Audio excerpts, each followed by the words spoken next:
कई साल पहले खालनपुर गांव में एक पान वाला रहता था जिसका नाम था बाबू पान वाला। गांव में उसका छोटा सा ठेला था। उसके हाथ का मीठा इलायची पान बहुत मशहूर था। ठेले में पान के साथ साथ बबलू, बिस्किट्स, नान कटाई, फरसान इत्यादि खाने की चीजें भी बेचता था। वो इस ठेले से हुई कमाई से अपना घर चलाता था और अपने बेटे यश को कॉलेज में पढ़ाता था।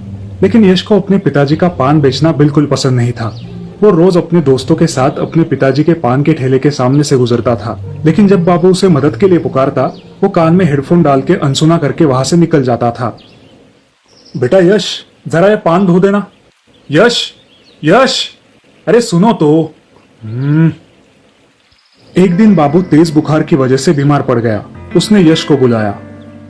बेटा, मुझे नहीं लगता मैं अगले 5-6 दिन काम कर पाऊंगा। तुम जानते हो हमारा घर पान के ठेले पर ही चलता है। तुम्हारी अब गर्मियों की छुट्टियां चल रही है। मैं चाहता हूँ कि कुछ दिनों के लिए हमारा पान का ठेला तुम संभालो। क्या मैं पान का ठेला चलाऊं? क्या बात कर रहे हैं आप पिताजी? क्या इसलिए आप मुझे पढ़ा लिखा रहे? अब और ज्यादा शर्मिंदा मत कीजिए।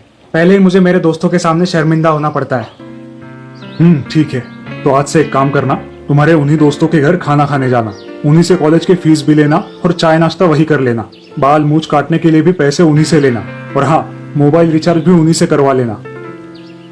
मोबाइल रिचार्ज का नाम सुनते ही यश डर गया।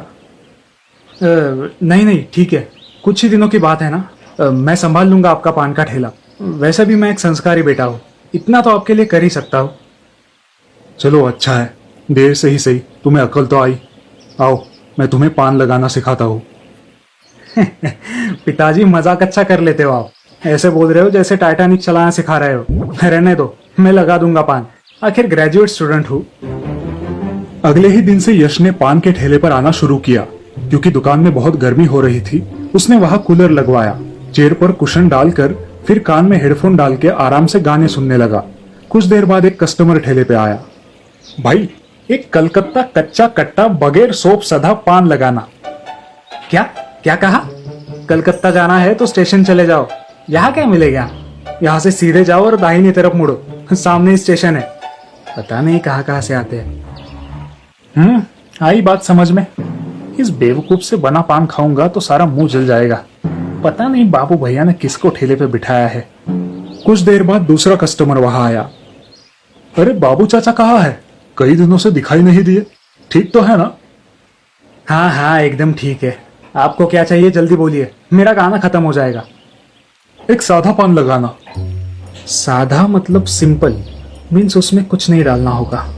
यश ने एक पान पे सिर्फ चूना लगा के उसको दे दिया। पान खा के उस आदमी का मुंह बुरी तरह से जल उठा। उसने पान थूक दिया।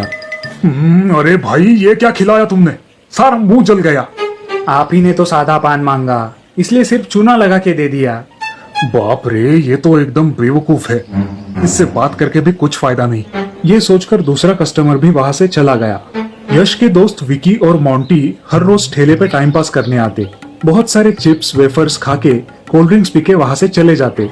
इस तरह एक महीना निकल गया। एक दिन यश ने बाबू से कहा, पिताजी, दुकान का सारा सामान खत्म होने को है, पैसे दीजिए, मैं मार्केट से माल लाता हूँ। क्यों नहीं खत्म होगा? गांव वालों ने मुझे सब कुछ बताया है कि तुम कैसे ठेला चलाते हो। किसी भी ग्राहक को तुमने ढंग से पान बना के नहीं खिलाया। क्या करोगे तुम भविष्य में? देखो, मैंने कुछ पैसे जोड़कर गांव में 2 एकड़ जमीन खरीदी है, पूरे 10,000 रुपए में। अगर अगले 1 महीने में तुमने 10,000 नहीं कमाए तो मैं वो जमीन किसी अनाथ आश्रम को दान कर दूंगा।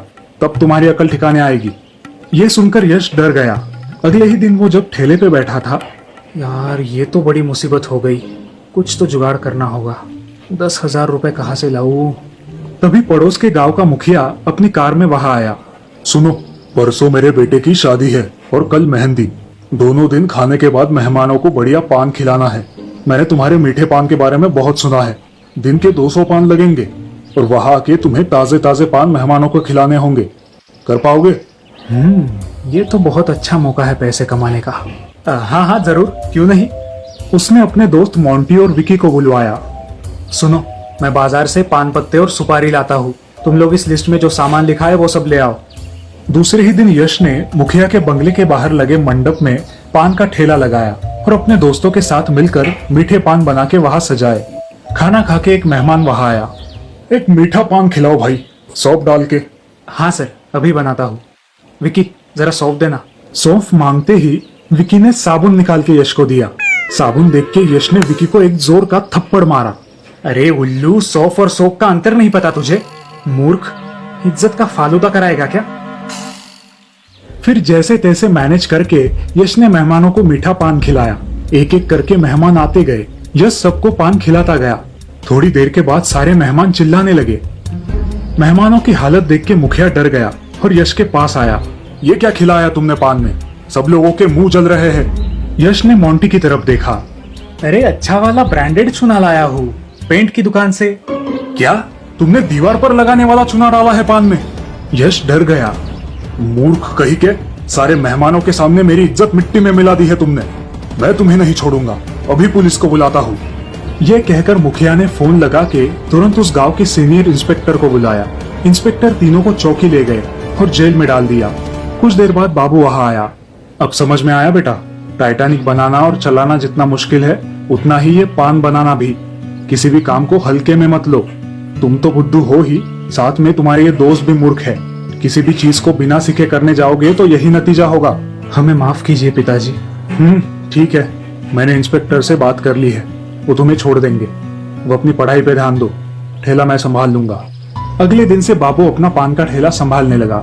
यश कॉलेज से आने के बाद कुछ समय ठेले पे बिताने लगा और बाबू का हाथ भी बटाने लगा।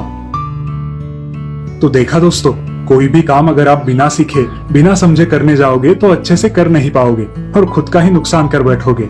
तुम किस चीज का व्यापार कर रहे हो, इससे ज्यादा महत्वपूर्ण है कि तुम कैसे व्यापार कर रहे हो।